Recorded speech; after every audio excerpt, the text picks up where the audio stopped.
Bonjour à tous, bonjour Audrey. Bonjour Fabien. C'est très gentil à toi de participer à cette interview, puisque tu le sais, le recrutement est une pierre d'achoppement souvent pour les entrepreneurs. Et toi, tu as des recettes presque miracles pour que nous, entrepreneurs, nous puissions réussir ce recrutement. Rapidement, ton parcours, tu es psychologue clinicienne, c'est bien ça? Tout à fait. Et tu tiens aussi une chaîne YouTube, La Psy qui parle, qui compte aujourd'hui plus de 50 000 abonnés. 57 000 même pour tout te dire. 57 000, ah là là, ça monte à chaque fois que je te vois.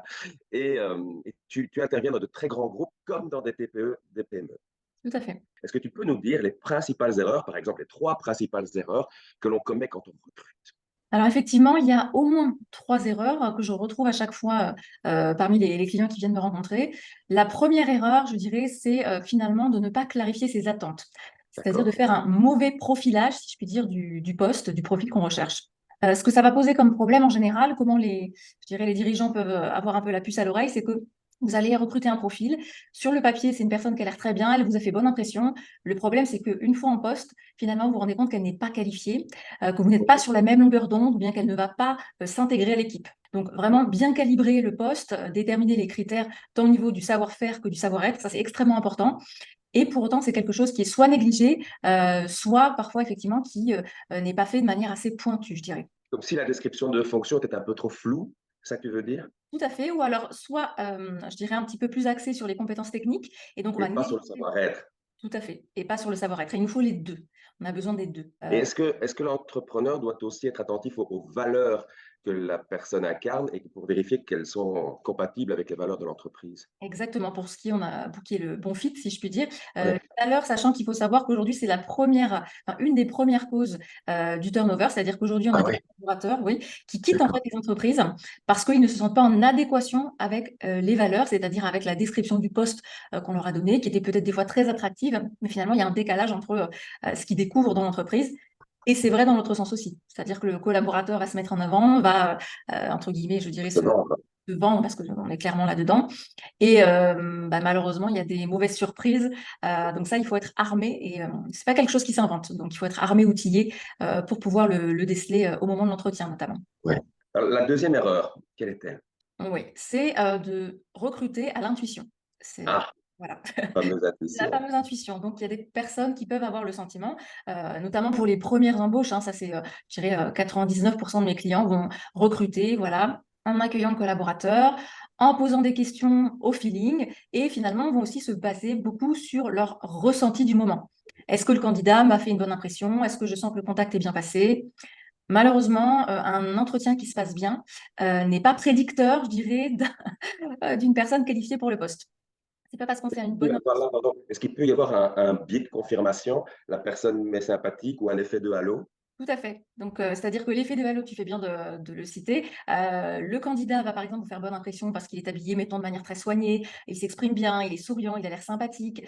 Et à partir de ces critères-là, vous allez en déduire des critères qui sont liés aux compétences. Malheureusement, le problème, c'est que dans ces cas-là, vous allez recruter des gens qui sont très, très bons pour se vendre, pour bien se présenter, mais qui n'ont pas forcément les compétences recherchées pour le poste. C'est fort, fort intéressant aussi, je trouve. Et on sait qu'il y a plus d'erreurs que trois, mais puisqu'on a décidé de se focaliser sur les trois essentiels, quelle est la troisième, s'il te plaît? La troisième, elle va arriver, je dirais, un petit peu dans un second temps, c'est-à-dire qu'on va recruter un collaborateur et on va partir du principe qu'on a recruté quelqu'un de compétent. Et on va penser que la compétence, recruter un talent, va suffire à le transformer en un véritable atout pour notre entreprise. D'accord.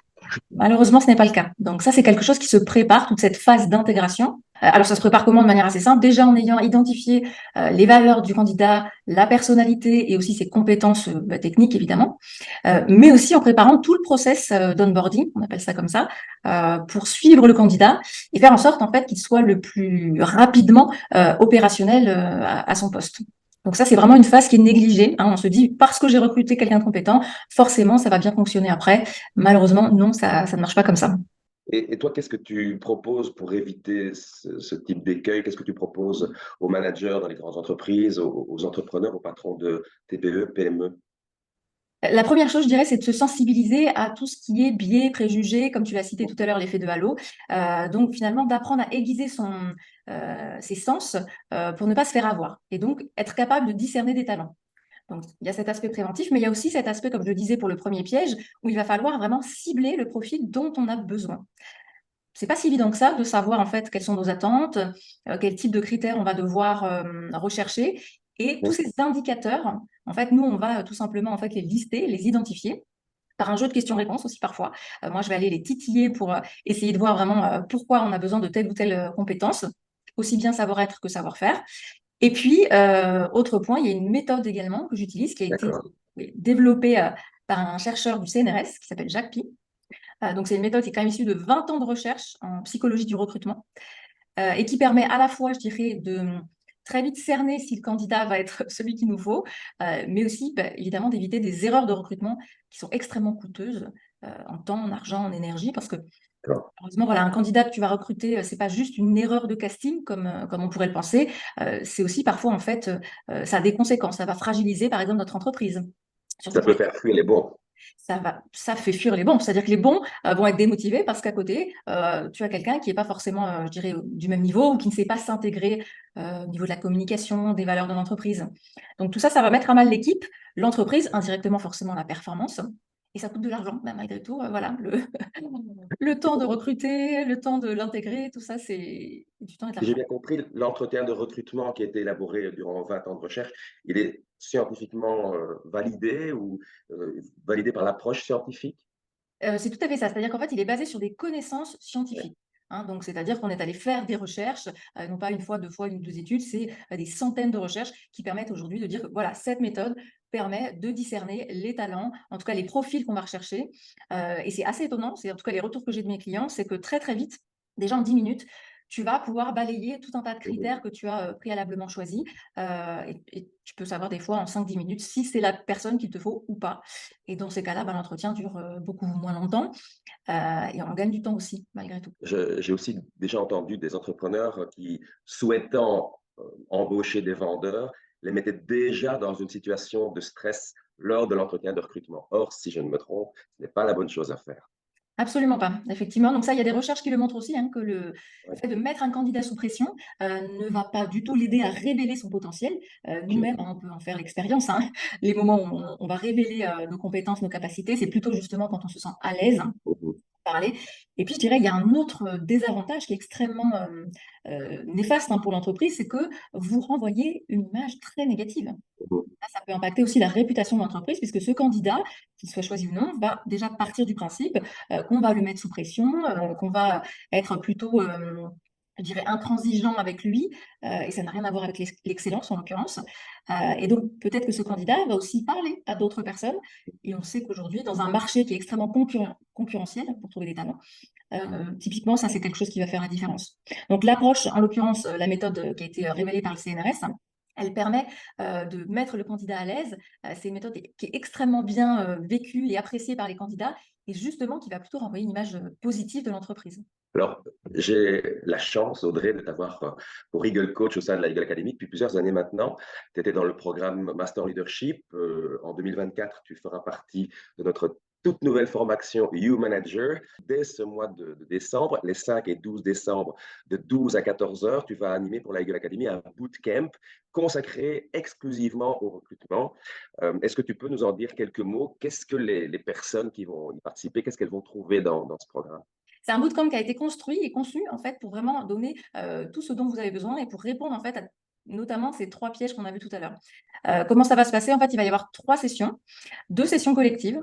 Dans la première session collective, on va apprendre justement à profiler, à cibler le profil, le talent qu'on recherche, hein, le talent idéal, aussi bien au niveau du savoir-être que du savoir-faire. Donc moi, j'accompagne vraiment, hein, ça se fait en petits groupes, donc on est vraiment sur quelque chose de très, très personnalisé et interactif.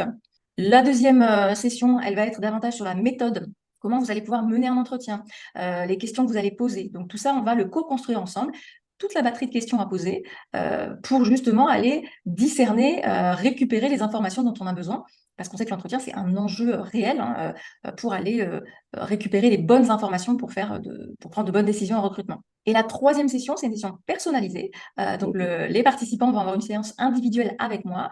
Durant 1 heure, je vais revoir tout leur protocole de recrutement, tout leur outil de recrutement, les questions qu'ils ont posées, l'annonce qui doit être attractive, magnétique pour attirer les bons candidats, la grille des critères. Tout ça, on va le passer en revue ensemble. Et donc finalement, à l'issue de ce bootcamp, chaque participant va repartir avec son outil complet. Autrement dit, il aura l'annonce à poster pour attirer un maximum de candidats, la grille de critères pour savoir sur quel indicateur il doit se baser, et effectivement les questions à poser avec toute la méthodologie, comment bien mener l'entretien.